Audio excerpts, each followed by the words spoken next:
Hello students, this is Harshita Parati and welcome to Harshita Study Zone.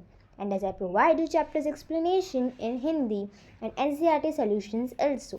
So students, are you ready?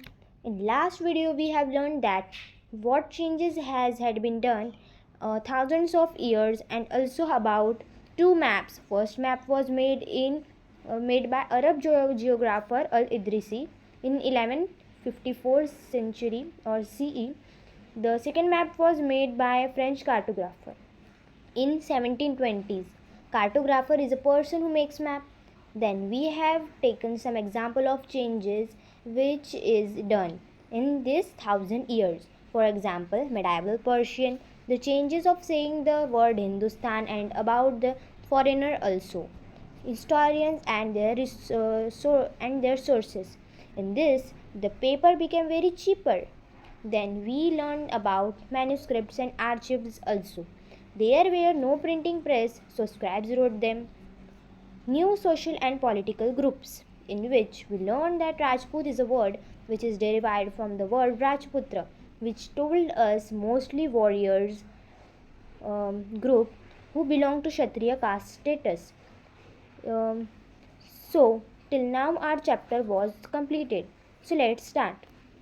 The term included not just rulers and chieftains but also soldiers and commanders who served in the armies of different monarchs and over the subcontinent. तो इनमें सिर्फ कौन नहीं रहते थे, इनमें सिर्फ जो वॉरियर्स रहते थे सिर्फ वही नहीं रहते थे, इसमें सोल्जर्स भी रहते थे, कमांडर्स भी रहते थे, रूलर्स भी रहते थे, चिफ्टन्स यानी कि लीडर्स भी रहते थे. रूलर्स यानी कि जो रूल करते हैं, चिफ्टन्स यानी कि जो लीडर्स होते हैं, सोल्जर्स रहते थे, कमांडर्स रहते थे. और इन्होंने बहुत सालों तक आर्मीज़ को क्या किया, सर्व किया यानी कि बहुत ज़्यादा सेवा की. उसके बाद बहुत सारे मोनार्चीज़ में यानी कि किंग और क्वीन के लिए काम किया. उसके बाद और सब कॉन्टिनेंट जैसे इंडिया में उन्होंने काम किया.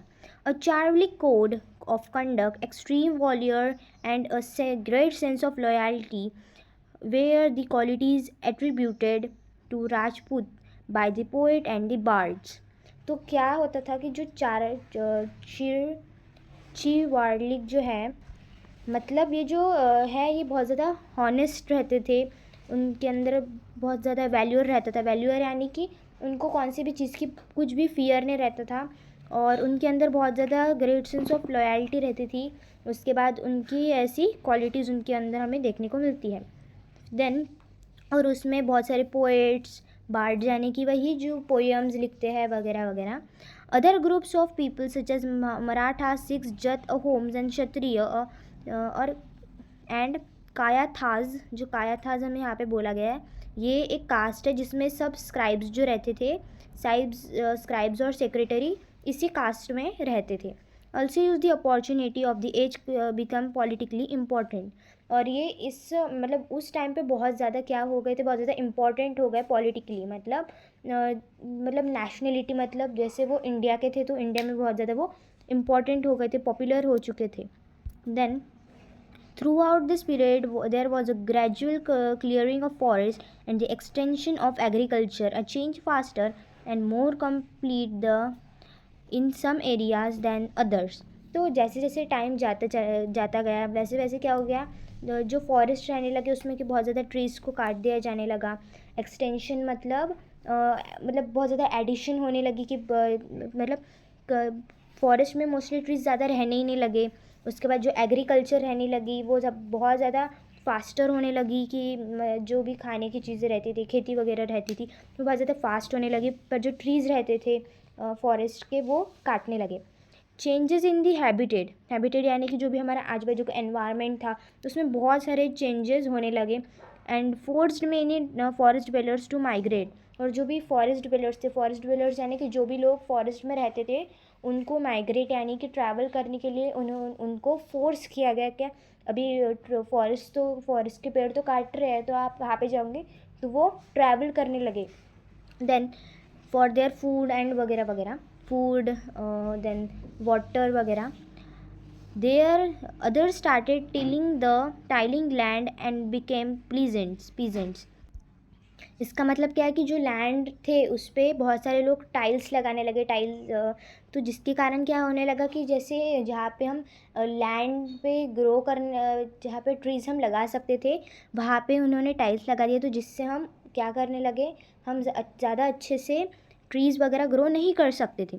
This new peasant group gradually बिकेन to influence by religion, markets, chieftains, priests, monarchies and temples. अभी जो जो ये थे पीजेंट, पीजेंट यानी कि जो ऐसे जो छोटे छोटे लैंड के पीस के लिए रेंट लेते थे, इन्होंने क्या किया था कि जो इन्फ्लुएंस्ड यानी कि कौन से भी चीज़ें के लिए बहुत ज़्यादा उनके पास इफ़ेक्ट, पावर ऑफ इफ़ेक्ट था. उसके बाद कुछ कौन से भी किसके ऊपर, यानी किस समबडी या फिर समथिंग किसके ऊपर भी उनको ये करते थे. उसमें जैसे कि रिलीजन मार्केट्स पे उनका हक था, मतलब वो बहुत ज़्यादा पावर दिखाते थे रिलीजन मार्केट पे, चिफ्टन्स पे, प्रिस्ट पे, मोनार्चीज पे, टेम्पल्स पे. ये क्या करते थे, बहुत ज़्यादा ये दिखाते थे, पावर दिखाते थे. They become a part of large complex societies and were require to pay taxes and offer goods and services. तो जैसे जैसे जो लोग इधर रहते थे पहले और फॉरेस्ट में, मतलब जो फॉरेस्ट डिवेलर्स थे, अभी वो तो सिटीज़ या फिर जहाँ पे रहने की अच्छी सी जगह हो, वहाँ पे जहाँ पे उनको फूड वाटर सब मिलता हो, अभी वो तो वहाँ पे आ चुके थे. लेकिन दे become a large part of complex societies, यानी कि फिर वो सोसाइटीज़ में, कॉम्प्लेक्स सोसाइटीज़ में फिर वो रहने लगे. And way require to pay taxes. फिर उनको जैसे फॉरेस्ट में रहते थे तो कौन सा टैक्स नहीं भरना रहता था उनको, लेकिन वैसे ही जैसे उनका घर बन चुका या फिर जहाँ पे उनको वाटर फूड वगैरह मिलता था, तब उनको टैक्स भी पे करना पड़ता था. और उनको बहुत सारी चीज़ें लगती थी खाने की, पानी की वगैरह की.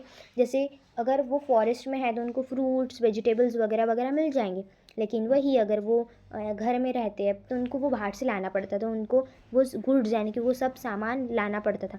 And services to local lords, और उनको सर्विस देनी पड़ती थी, क्योंकि पहले ऐसे नहीं होता था कि खुद के घर पे रहो, फूड लाओ, पानी पियो, live your life, but not like that. तो उनको बहुत सारे लोकल लॉर्ड्स को भी सर्विस देनी पड़ती थी. As a result significant economic and social differences emerge among the pleasant. तो जो ये थे, बहुत बड़ा हमें इकोनॉमिक एंड सोशल डिफरेंसेस देखने को मिला. जैसे ट्रीज़ भी कट चुके थे तो वो सब लोग इधर उधर चले गए थे पानी और फूड के लिए. देन और ये मतलब जो पीजेंट्स थे, पीजेंट्स यानी कि ऐसे लोग जो छोटे छोटे जगह के लिए या फिर कौन से भी लैंड के लिए जो रेंट लेते थे, इनका बहुत ज़्यादा इम्पोर्टेंस हो गया, वो बहुत ज़्यादा पॉपुलर होने लगे. Some possessed more productive land, others also keep cattle, and some combine artisanal work with agriculture activity during the lean season. मतलब क्या होने लगा फिर, सम पोजेस्ड यानी कि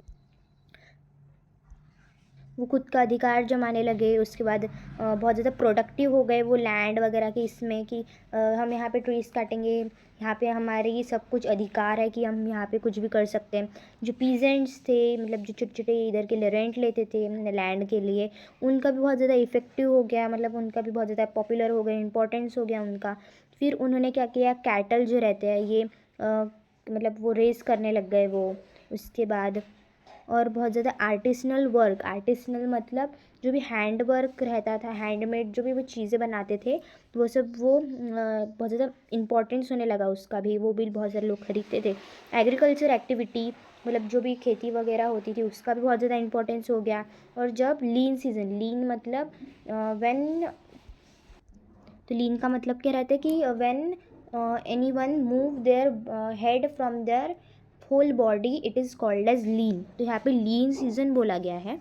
then as society became more differentiate, people were grouped into jatis और sub caste and ranked on their basis of their background and their occupations. तो धीरे धीरे क्या होने लगा, उनको अलग अलग सोसाइटीज़ में डाला गया, जैसे जातीज़ में डाला गया, और हाँ जातीज़ बोल सकते हैं या फिर सब कास्ट भी हम बोल सकते हैं या फिर जातीज़ भी बोल सकते हैं. Then and ranked on their basis, और उनके बैकग्राउंड, उनकी वो कितने रिच है कितने पुअर है, इनके हिसाब से उनको जातीज़ में डाला गया था. उनके ऑक्यूपेशंस क्या है, ऑक्यूपेशंस यानी कि वो काम क्या करते हैं, फॉर देयर फूड वाटर वगैरह वगैरह.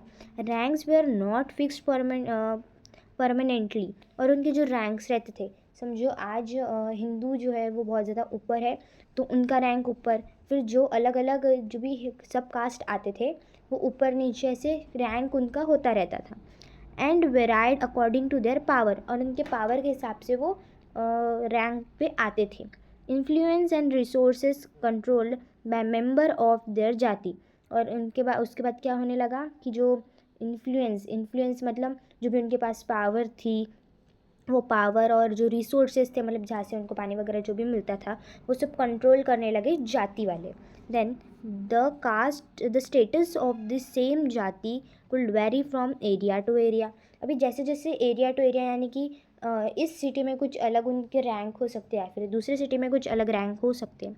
जातिस frame their own rules and regulations to manage their conduct of their members. तो उनको अगर खुद का कुछ मैनेज करना है तो वो खुद का कुछ रूल्स बनाए, उन्होंने कुछ रेगुलेशंस बनाए, जिसके कारण वो अपने जो ये है सिटी या फिर जहाँ पे भी वो रहते हैं वो उसको अच्छे से मैनेज कर सके, बैलेंस कर सके, उसको अच्छे से कंडक्ट कर सके। इसके वजह से these regulations were enforce by an assembly और elders describe in some areas jati panchayat. तो ये कौन, मतलब जो रूल्स और रेगुलेशंस बनाते थे बहुत ज़्यादा एल्डर्स जो रहते थे वो बनाते थे। उसके बाद जो और इनके लिए जाति पंचायत भी होती थी। But jatis were also required to follow the rule of their villages, पर उनको अपने विलेजेस के रूल्स भी फॉलो करने पड़ते थे। Several villages were governed by chieftain together, they were only one small unit of state. पर अगर हम साथ में देखें तो वो इतने कम इसमें रहते थे कि वो एक स्टेट में भी आ जाए। Okay, then religion and empire. Large states like those of Cholas, जो हमें चैप्टर 2 में बताया गया है, तलक्स यानी कि जो हमें चैप्टर 3 में बताया गया है, मुगल्स जो हमें चैप्टर 4 में बताया गया है, encompassed many religions, संस्कृत प्रशक्तिज जो हम सेकंड चैप्टर में और देखेंगे उसके बारे में। Praising the Delhi sultan Ghiyasuddin Balban जो 1266 टू 1287 तक थे। Then explain that he was a ruler of a vast empire that stretch from west Bengal in the east to Ghazni in Afghanistan in the west and included all of the South India। तो इस जो एक large state था, एक चोलास का भी एक large state था, तुलुक्स का भी एक लार्ज स्टेट था, मुगल्स का भी एक लार्ज स्टेट था, और ये सब क्या था, एक रिलीजियस इन्होंने बनाया था। देन और संस्कृत प्रशस्तिज, ये जो एक लैंग्वेज है प्रशस्ति, ये एक संस्कृत जैसी लैंग्वेज होती है जो प्रेजिंग द दिल्ली सुल्तान गियाजुद्दीन बलबान। तो जो गियाजुद्दीन बलबान है ये दिल्ली सुल्तान है, यानी कि अरेबिक हम देखें तो अरेबिक में हम इसको कह सकते हैं रूलर। ओके, तो एक रूलर था दिल्ली इसका जो 1266 टू 1287 तक था। इसने ऐसा बताया था कि मैं बहुत बड़े एम्पायर का क्या था, एक रूलर था जो बंगाल से लेकर, मतलब गौडा से लेकर गजनी जो अभी लाइफ में मतलब अभी रियली में अफ़गानिस्तान में है, इन द वेस्ट, मतलब अफ़गानिस्तान के वेस्ट तक, and included all the south India, और साउथ इंडिया तक वो था। People of the different religion Gauda, Andhra, Kerala, Karnataka, Maharashtra and Gujarat apparently fled before his army. तो उनका कहना क्या था कि जब वो आए थे तब जो ये सब जो ये थे स्टेट के लोग, वो सब क्या हो गए थे, वो चले गए थे। फ्लेड यानी कि टू रैन अवे, वो आर्मी से इतना डरते थे कि वो पहले ही वो मतलब वो भाग गए थे। Historians regard this as exaggerated claims of conquest. तो उनको क्या लगा था कि जैसे वो बहुत बड़े सी, मतलब वो बहुत ज़्यादा बड़ा दिखने लगे, पर उनके हिसाब से वो कुछ बड़ा नहीं था। उसके बाद कॉन्क्वेस्ट मतलब क्या है रहता है, मतलब डिफेट करना या फिर एक आधे गेम को जीत जाना हम कह सकते हैं। Then at the same time they try to understand why rulers kept claiming to have control over different parts of subcontinent. और वही दूसरे टाइम पे अगर हम देखें तो हमें ये समझ में आ गया था कि क्यों रूलर्स जो है ये ऐसे बता रहे हैं कि हमने सब कुछ कंट्रोल किया था, हमने अलग अलग पार्ट्स को, मतलब जैसे अलग अलग सब कॉन्टिनेंट्स को भी हमने कंट्रोल किया था, उन्होंने ऐसा क्यों बताया है। उसके बाद by 700 many religious already possess decent geographical dimensions and their own language and cultural characteristics. तो यहाँ पे क्या हुआ, जो 700 मतलब 700 के बाद क्या हुआ था कि जो बहुत सारे ये थे लोग थे, ये बहुत ज़्यादा पोजेस्ड हो गए थे, मतलब जो वो बहुत ज़्यादा अधिकार दिखा रहे थे किस पे, अपने लैंड पे, अपने ओन खुद की लैंग्वेज पे और कल्चरल, मतलब उनका कल्चर कैसा है। Okay, you will learn more about this in chapter 7। आप इसके बारे में और सीखोगे, वो भी चैप्टर 7 में। These were also associated with specific ruling dynasties. और ये बहुत सारे मतलब तब क्या हुआ था, बहुत सारे स्पेसिफिक यानी अलग अलग डायनेस्टीज भी चलती थी। These where considerably conflict between this states. और तब बहुत ज़्यादा तो स्टेट्स के बिटवीन बहुत कुछ होता था। Occasionally dynasties like Cholas, Khaljis, Tulugs and Mughals were able to build an empire that were pan-religious, spanning diverse religions। मतलब क्या था, बहुत सारे जो डायनेस्टीज थी जो हमें यहाँ पे इधर नाम दिए हुए हैं। ओके, ये जो हमें यहाँ पे नाम दिए हुए हैं यानी बहुत सारे मतलब उनके इसमें बहुत ज़्यादा डाइवर्सिटी शुरू थी रिलीजन्स के बीच में। Not all these empires were equally stable और सक्सेसफुल। लेकिन इनमें से कोई भी सक्सेसफुल नहीं हुआ, ना ही कोई इक्वली स्टेबल हुआ था। देन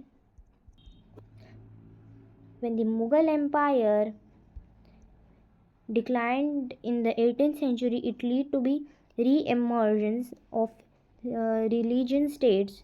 तो क्या हुआ, पर उसके बाद मुग़ल एम्पायर ने ऐसे बताया था कि 18th सेंचुरी में इट लीड, मतलब उन्होंने क्या किया था, री एमर्ज, मतलब वो फिर से आए थे और सब रिलीजन स्टेट्स को लीड किया था उन्होंने।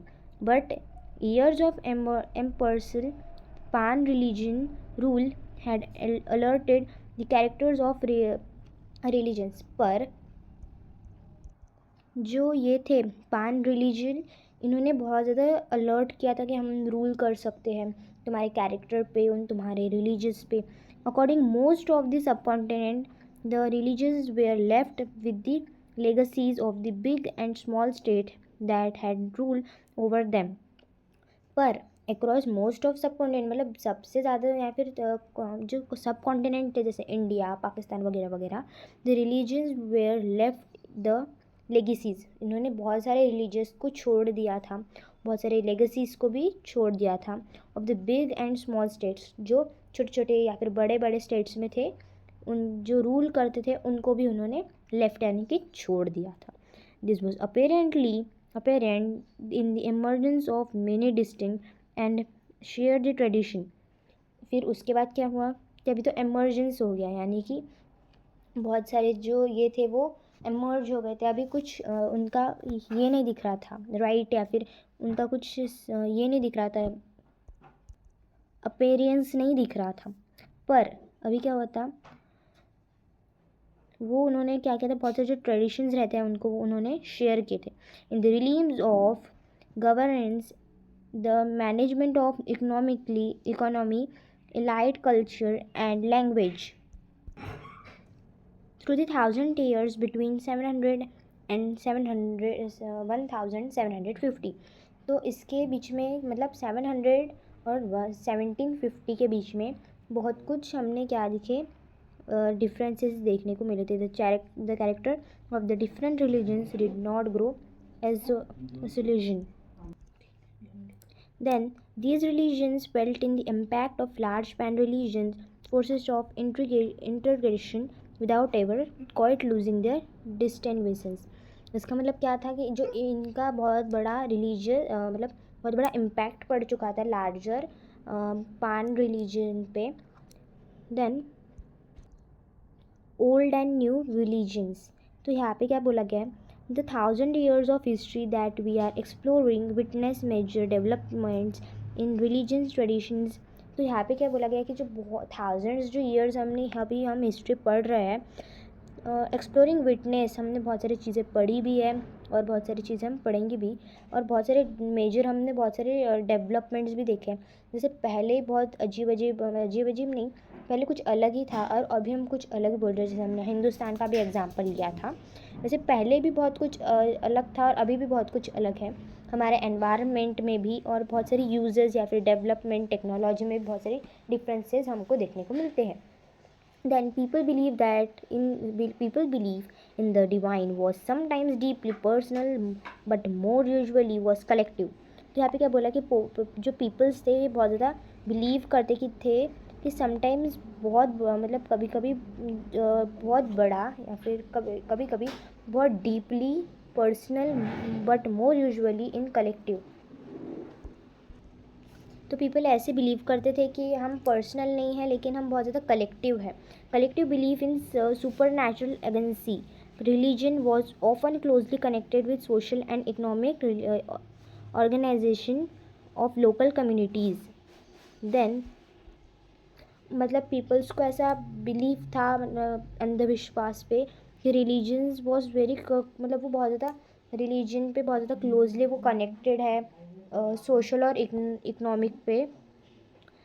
और as the social world of these groups alert, so too did the beliefs। और जो आजू बाजू की सोशल वर्ल्ड्स थी, सोसाइटीज़ थी, ये क्या करती थी हमें ऐसा बिलीव दिलाने के लिए बहुत ज़्यादा अलर्ट करती थी कि you should believe in that. Then it was during the period that important changes occurred in what we called Hinduism today।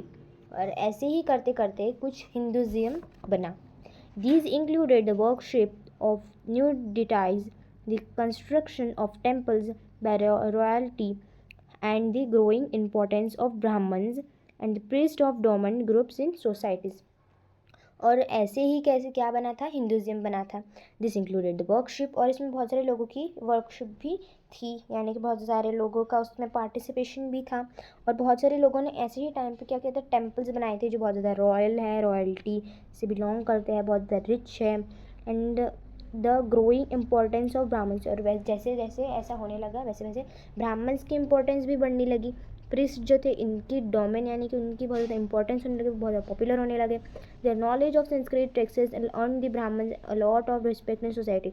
उसके बाद जो संस्कृत लैंग्वेज थी ये भी हिंदुज़म का एक पार्ट था, तो ब्राह्मण्स को बहुत ज़्यादा रिस्पेक्ट मिलने लगी सोसाइटी में। Their dominant position of was consolidated by the support of their patrons. तो धीरे धीरे क्या होने लगा, जो डोमिनेंट पोजीशन थी, मतलब जैसे पहले रैंक पे कोई अलग था तो अभी कोई अलग होने लगा। अभी हम इसका पैटर्न जो है इसका मीनिंग भी देख लेंगे। An influential wealthy individual who supports another person, an entity, a craftsperson, a learned man और a Nobel.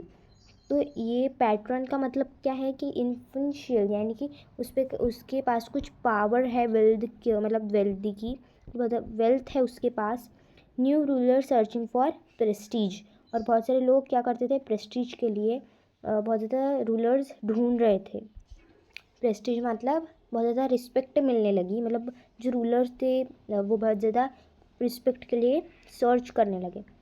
One of the major development of this period was the emergence of the ideas of bhakti, a loving personal deity of devotees could reach without an aid of priest and elaborate rituals।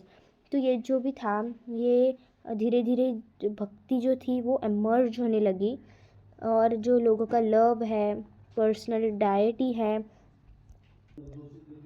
मतलब जिनके पास बहुत ज़्यादा super natural power है, मतलब बहुत ज़्यादा magical power है उनके पास। You will be learning about this and other tradition in chapter 6। हम और अब इंडियन ट्रेडिशंस के बारे में चैप्टर 6 में सीखेंगे। Then okay students, so remaining chapter will be continuing next part, so stay tuned with me, like, share and comment on my videos, subscribe to my channel. Thank you.